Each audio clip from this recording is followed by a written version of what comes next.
Guys, medyo hindi tayo pinalad ngayon at hindi tayo sinuwerte sa paka. Yung dalawang ibon natin, hindi siya nag-lock. Sayang naman hinanda ko pa yung electrolyte para sa kanila. So, sinong inom nito? So, ito, sabi nila, yan lagi ko naririnig sa boss, hindi naka-uwi yung ibon natin. Nakahanda na electrolyte. Sinong inom ng electrolyte? So, ito, wala yung ibon natin. Hindi nag-clock. So, tayo nilang inom na ito para kondisyon katawan natin. Inumin mo yan pa? Oo, para kondisyon yung katawan. So, hindi pa, ewan ko may gumawa na ito. So, ako pa lang siguro yung, gagawa. Iinumin natin talaga to. So, tingnan natin kung ano nga yung lasa na itong mga electrolytes na to. O, yan. Oh, guys. Condition talaga, eh.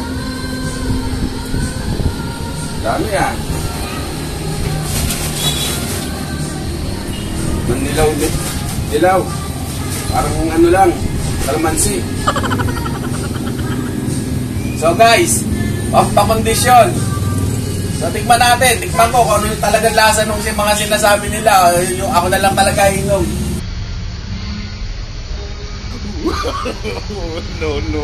No.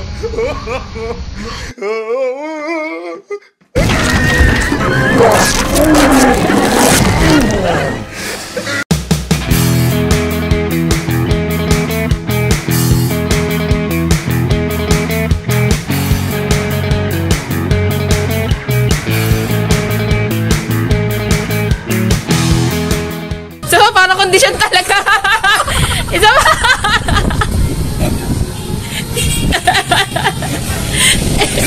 Doon pa siya sa ilong ko eh. So ano lasa kaya?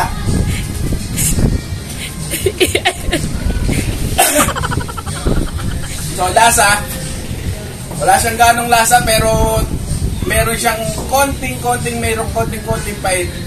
Konting-konti lang. So yung lasa naman wala siyang ganong lasa eh. Wala siyang lasa. Meron lang malalasa mo bandang dulo. May manipis na konting pait lang. So, ito yung lasa dyan. Electrolytes na yan. Dextrose powder pa, multivitamins, electrolytes. So, ako minsan, ginagawa ko, yan, tsaka lagyan ng konting honey. Siguro kung pag may konting honey to, mas maganda pa lasa, manamis-namis. So, ang lasa niya, wala siyang gaano talagang lasa. May konting-konting pait lang yun sa dulo. Konting-konting pait, mangiyak-iyak ka na. Yun lang talaga yun. Yun lang talaga. Inumin ko pa. Para doon sa mga dyan. Ubusin mo na. Ang dami-dami na ito eh. Wala nga talagang lasa guys. Yellow. Walang lasa. Kailangan nata na ito may yellow eh. May chaser. So guys, ayan lang ang pag-iibon. Kailangan lagi lang tayong masaya. So may paklak ka man o wala kang paklak, ang pinakamaganda sa pag-iibon ay yung nag-i-enjoy ka lang. So walang stress pag nag-i-enjoy ka lang. Ginawa mo na yung dapat mong gawin para sa ibon. So yung ibon na yung bahalang gumawa para sa sarili niya, sa kanya para makauwi siya. So walang sigurado sa pag-iibon, pero ang sigurado dito, i-enjoy mo lang yun, sasaya tayo dyan sa pag-iibon. So guys, good luck sa mga may kakarga pa sa next lap. Ako, hindi ko na ikakarga kung umuwi man yung ibon. So, hindi ko na rin ikakarga yan. So, sa next race na lang, sa next season na lang ako maglalaro. So, ginawa ko lang naman to dahil nga, para hindi ako naiibali-balita pagka mga datingan. Ganun lang naman yun eh, yung parang tanggal kape. So, sa next season, maghahanda tayo para sa North season natin. So, kukuha tayo ng naglabas na hearing ng club na kuha na natin. Kuha tayo ng mga super sets na ring. So guys, enjoy lang natin to. Manalo, matalo, enjoy lang natin to. Guys, alam nyo na kung anong lasa ng electrolytes ha? Di ba nagbibigay ka pa B-pollen paghapon? Oo.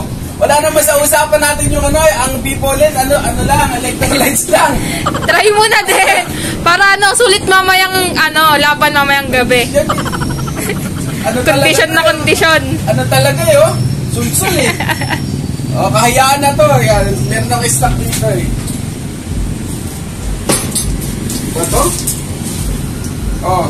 Ito, B-pollen. Pang manok yung binibigay ko kasi mas mura. Yung pangkalapati, alit parehas lang nito. 15 pesos. Ito, 8 pesos. Oh, parehas lang din naman. So, minsan kasi guys, minsan naiisip ko rin eh. Ano kaya yung lasa ng mga binibigay ng mga kagaya ng mga herbal na binibigay ko? O minsan tinitikman ko yun. Pagka tinitikman ko kung ano yung lasa ng mga herbal. So ganun pa rin, para tsa din. So eto, B-pollen. Tikman na rin natin kung ano lasa na ito. Para kondisyon ako. Ito pala to. Ayan o. Ayan. Ayan, tignan natin. Karate. Buo!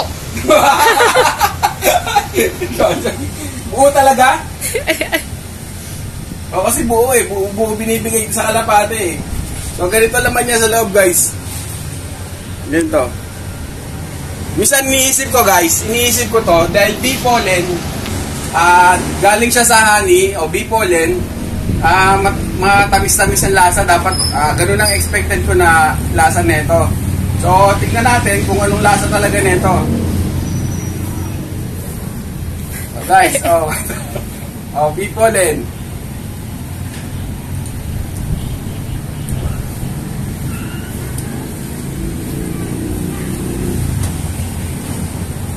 Plus electrolytes.